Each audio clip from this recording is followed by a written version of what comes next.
Tadi kita sudah lihat mengenai ini. 22-21 Matius, apa itu? Gambar gambar siapa ini? Gambar kaisar. Nah, itu dia. Jadi kalau kita bicara politik tentang orang-orang Katolik, jadi itu pengembangan the freedom of conscience. Jadi pembangunan kebebasan, kemerdekaan dari hati nurani, suara hati, sehingga kita bertindak berdasarkan suara hati, di mana Roh Kudus menggerakkan kita untuk kebaikan bersama. Suara hati.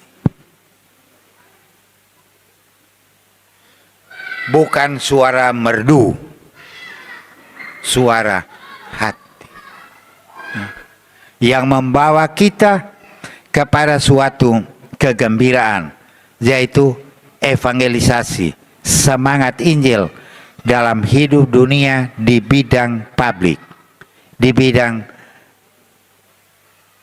pembangunan kemampuan kita untuk menjadi teladan dalam kehidupan berbangsa dan bernegara. Jadi itu kedaulatan hati kita, itu hati nurani kita. Dan dalam membangun hati nurani ada mekanisme, yaitu partai politik, di mana kita datang bersama-sama untuk bergerak bersama. Karena kehidupan politik juga dia membutuhkan satu gerakan bersama, tapi gerakan bersama yang memang jelas. You mau kemana? You pakai motivasi apa dengan lain? Orang mana yang engkau perlukan? Utuh. Ya. Yang mengarahkan. Bukan dengan apa? Mahar. Ya, mahar. Dengan lain sebagainya. Itu. Ya, orang dalam partai politik memang sungguh-sungguh kader-kader politik. Bukan karbitan yang kemarin baru dia muncul dengan tiba-tiba sudah ketua partai. Hah? Tidak bisa. Baru muncul di pinggir jalan dengan lain, karena dia bicara baik dengan lain sebagainya, orang langsung kasih suara kepada dia. Ada orang yang baik. Kita di Republik ini, siapa yang menyanyi bagus, siapa yang boleh lebo bagus, siapa yang menari bagus dengan lain, waktu dia mencalonkan, orang langsung pilih dia. Bukan saya anti seniman dengan lain, tidak. Tapi kan memang harus dilihat. Dan umumnya orang begitu kita pilih. Ya. Sehingga yang terjadi sedikit DPR mode show. Ya. Ya. Ya sudah, ini kritik-kritik sedikit untuk kebaikan kita bersama. Ya. Umat Katolik berdasarkan iman dan moral yang membangun kemanusiaan, humanity, kebaikan bersama, harus dilihat. Sesudah kita mempelajari, kita lihat ini di daerah kita ini dengan lain, siapa yang mampu untuk menggerakkan sehingga manusia-manusia di sini menjadi manusia yang bermartabat, manusia yang baik, bukan manusia stunting dengan lain sebagainya. Itu kalau tidak, memang kita akan mengalami satu kehidupan politik yang boleh katakan melawan Pancasila, sedangkan kita memang masuk di sini sebagai bangsa, sebagai negara dalam konteks Pancasila dengan lain. Jadi hasil keluhuran politik, pilihan politik bagi umat Kristen memerdekakan setiap orang untuk membangun diri dalam keadilan dan perdamaian. Kita harus ikut dalam politik sebagai an expert in humanity. Sebagai orang yang pakar dalam kemanusiaan, kita tidak boleh main-main. Kita harus melihat benar mana yang mau dikembangkan dengan lain sebagainya. Kalau di sini pakar-pakar, yang penting harus dia ahli jalan, dia ahli air, dan dia ahli listrik. Itu 3 hal ini di NTT. Kalau ini semua aman, balance, seimbang, beres, semua orang NTT akan sejahtera dengan lain. Tidak usah ajar mereka bagaimana bertani, menangkap ikan, memelihara ikan. Mereka sudah dari dulu tahu menangkap ikan, memelihara ternak dan lain sebagainya. Mereka dengan sendiri. Tapi infrastruktur yang mendasar itu harus diberikan kepada mereka agar mereka bisa membangun di dalam keleluasaan satu kehidupan yang bermartabat dan berbagi martabat dengan saudara-saudaranya. Kedua, kemenangan politik Berarti kemajuan bangsa dengan martabat luhur dan kesetaraan itu. Itu juga lain kali kita bicara tentang martabat luhur dan setara dengan lain. Tapi kita lihat tidak setara dengan lain. Semua luhur, yang mana yang luhur? Hah? Mungkin leluhur kali. Ya. Jadi objektivitas daripada pembangunan sosial di bidang politik harus jelas bagi mereka yang mendapat kekuasaan untuk memahaminya. Dari dewan dengan lain, dia tahu di daerah NTT hal-hal ini yang harus dikembangkan. Sehingga pada saat ketuk anggaran memang benar melaksanakan itu. Jangan ketuk anggaran yang dibagi-bagi. Yang memang benar secara objektif, dia membangun kehidupan masyarakat, menggerakkan masyarakat untuk kesejahteraan, dan memberikan rasa hormat kepada kamu sebagai pemimpin untuk membangun daerah ini. Jadi perasa ada etika dengan lain sebagainya. Di dalam gereja Katolik hanya ada satu fakultas ilmu-ilmu sosial yang mengajarkan tentang etika, tentang ajaran sosial gereja, yaitu Fakultas Ilmu-Ilmu Sosial Gregoriana, di mana saya tamat dari situ. Nah, hanya itu dibangun karena setiap pengembangan sosial, budaya, ekonomi atau apa, perikanan, pertanian dengan lain selalu ada kaitannya dengan nilai-nilai hidup manusia, bukan dengan kehebatan kita dengan lain sebagainya. Jadi itu. Jadi politik kita harus belajar sampai di situ, sehingga kalau kita memilih orang pilihan, pelajari ini ada tidak untuk membangun kehidupan. Pelayanan publik memiliki disiplin regulasi yang efektif dalam memajukan kesejahteraan. Itu tanggung jawab, responsibility. Jadi rasa tanggung jawab dari seorang gubernur, seorang ketua DPRD dengan lain untuk membangun itu. Kalau mereka tidak punya rasa tanggung jawab, tidak akan terjadi apa-apa. Mereka melakukan benar berdasarkan satu objektiviti yang benar, sehingga mereka lihat apa yang harus diprioritaskan untuk pembangunan. Kita selalu bicara macam NTT, bicara tentang investor, sebenarnya itu omong kosong. Aset yang pertama di NTT adalah pengusaha-pengusaha lokal yang harus ditingkatkan kemampuannya, bukan investor dari luar. Mereka sampai di sini, mereka bawa semua uang dari NTT langsung pergi. Itu saya tidak tahu. Ini Indomaret dengan Alfamart. Kamu bayar masih ada pakai cash atau elektronik? Kalau elektronik sudah. Jadi bukan saja ada itu proses brain draining, tapi financial draining, sehingga kita susah. Jadi itu ini antara kita. Dulu waktu Bapak almarhum Pitalo mau mendatangkan ini Alfamart dengan Ramayana, dengan saya bilang jangan, belum siap. 5 tahun lagi baru datangkan, supaya orang-orang siap, supaya tidak mengalami tanda petik kelaparan dengan lain. Sekarang nih tidak tahu apa, saya belum pernah.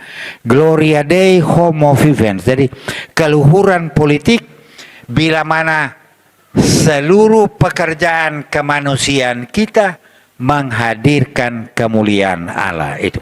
Dari kemuliaan Allah ada di dunia pun melalui bidang politik, bahwa manusia hidup. Ya, we are a human beings alive, hidup dalam damai, dalam adil, hidup bertetangga, hidup ini semua bagus. Itu.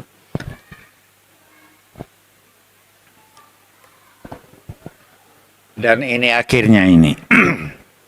Jadi percakapan politik, ya memang saya tidak sekongkret seperti yang dikatakan oleh Bapak Ketua. di kalangan umat tersebut. Sebenarnya hanya kita datang menghadirkan apa? Ada semangat Injil yang membuat kita datang di sini. Untuk apa? Supaya kita kelak berperan dalam kehidupan publik.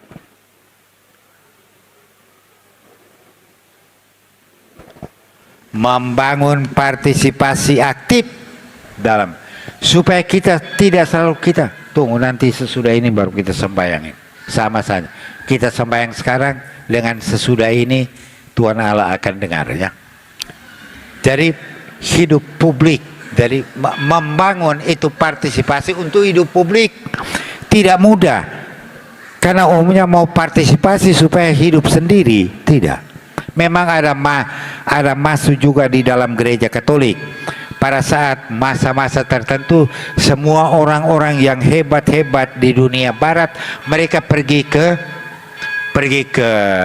gunung, pergi ke gurun, pergi ke gua-gua dengan lain sebagainya, ya, sampai semua mereka bisa tapi akhirnya macam Yohanes Kristus dia sadar, mengapa saya tinggal di dalam gua ini untuk menjadi kudus? Saya harus keluar untuk menguduskan dunia. Dan mereka mulai menggerakkan Eropa sehingga mereka mulai membangun kekudusan di dalam dunia ini, mendorong persaudaraan bersaudara yang bersatu dalam kehidupan menggereja.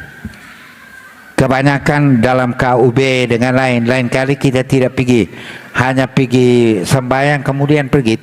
Kita tidak bercerita sedikit tentang bagaimana persaudaraan kita, siapa yang sakit dengan lain, dan itu sebenarnya harus dilaksanakan di sana seperti para rasul dengan umatnya di Kisah Para Rasul 4 itu, supaya mereka sungguh-sungguh memperhatikan hidup menggereja kita. Bukan hanya hidup menggereja pada saat mau seminta derma membangun gereja, itu bukan hidup menggereja dengan lain semua.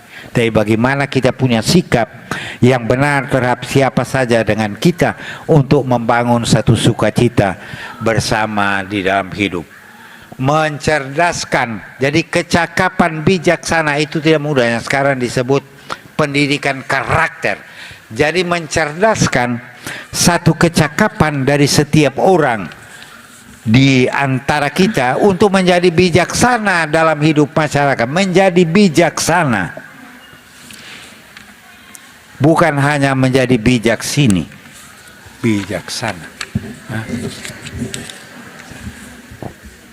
Itu memang menjadi bijak tidak mudah, tapi kalau kita menemukan caranya secara pribadi, secara keluarga, secara KUB, secara gereja di paroki dengan lain, kita akan hadir dengan bermanfaat dalam kehidupan masyarakat, dan kita mampu untuk menggerakkan juga masyarakat untuk menjadi semakin bijaksana untuk menentukan policy, jadi menentukan planning pembangunan masyarakat di dunia ini, mewartakan apa nilai-nilai Kristiani, ya, dalam tanggung jawab publik dengan lain. Kalau you memang katakan, you mengapa kau tidak ambil dengan lain, cuma kamu kan bikin fotokopi dengan lain, mengapa tiga lembar, ya, mengapa kamu harus tulis saja 3 lembar, mengapa tidak 9 lembar?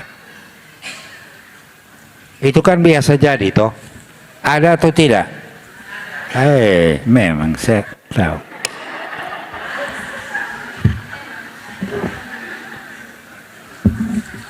Jadi itu nilai-nilai tentang kejujuran, kebaikan hati, kemurahan dengan ini memang harus diwartakan di dalam kehidupan publik kita. Kalau kita sebagai orang Katolik hadir, jangan hanya bilang asal saya supir gereja tiap hari Minggu sebenarnya. Tidak. Orang yang pergi di gereja tiap hari Minggu dia akan kena sanksi dari Kristus. Dengar, bukan engkau yang berdoa Tuhan Tuhan yang akan masuk ke dalam surga, tapi yang akan masuk surga itu sopir yang apa? Itu sopir yang gila-gilaan, yang mabuk dengan lain, hampir tabrak sehingga dia punya penumpang berteriak oh Tuhan dengan lain. Hanya 1 kali dia berteriak oh Tuhan, dia langsung naik ke surga. Sedangkan kita yang beribu kali teriak Tuhan Tuhan Tuhan tidak sampai sana. Jadi, syukur kepada sopir yang gila itu, ya. Menegaskan Jadi menegaskan bonum comune, kebaikan bersama. Jadi setiap orang mengalami bahwa kebaikan Allah yang Dia ciptakan untuk manusia dialami oleh setiap manusia, terutama dalam masyarakat Indonesia yang majemuk, ya. Bukan hanya dialami oleh orang Katolik, tapi semua, ya. Memang saya pernah dengar dengan lain, orang pergi bawa bantuan, dia misalnya orang Katolik, dia hanya orang Katolik semua. Orang Protestan hanya orang Protestan semua. Islam hanya Kristen. Ya sudahlah. Tapi memang masing-masing komponen yang independen ini memang dia punya tugas memperhatikan orangnya. Yang memperhatikan keseluruhannya adalah publik, adalah pemerintah. Dengan itu tanggung jawab publik yang harus dibuat. Tapi kalau pemerintah mulai hanya pilih orang Katolik atau orang Islam atau orang Protestan, dia salah. Sudah salah dia. Berarti dia sudah berjalan dengan pakaian domba, tapi di dalamnya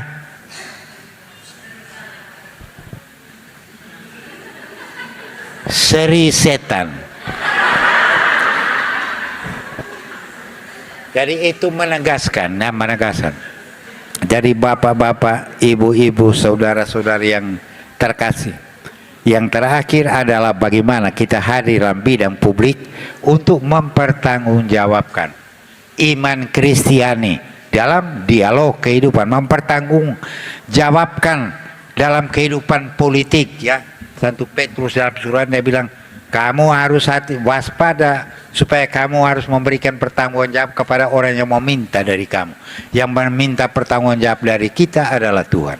Karena itu iman Kristiani yang kita lakukan dengan benar dalam perjalanan hidup kita di dunia publik, khususnya di politik, akan membangun satu dialog kehidupan, dari dialog antara kita dengan Tuhan, antara kita dengan manusia. Gaudium et Spes nomor 72 dia begini bilang, barang siapa taat kepada Kristus dan pertama-tama mencari kerajaan Allah, akan menimba darinya cinta kasih yang lebih kuat dan lebih jernih untuk membantu saudara-saudarinya, dan untuk berjiwakan cinta kasih melaksanakan karya keadilan. Jadi itu intisari dari kehadiran umat Katolik dalam kehidupan politik adalah tumbukan, flourish, mekarkan apa yang kita sebut keadilan berdasarkan cinta kasih.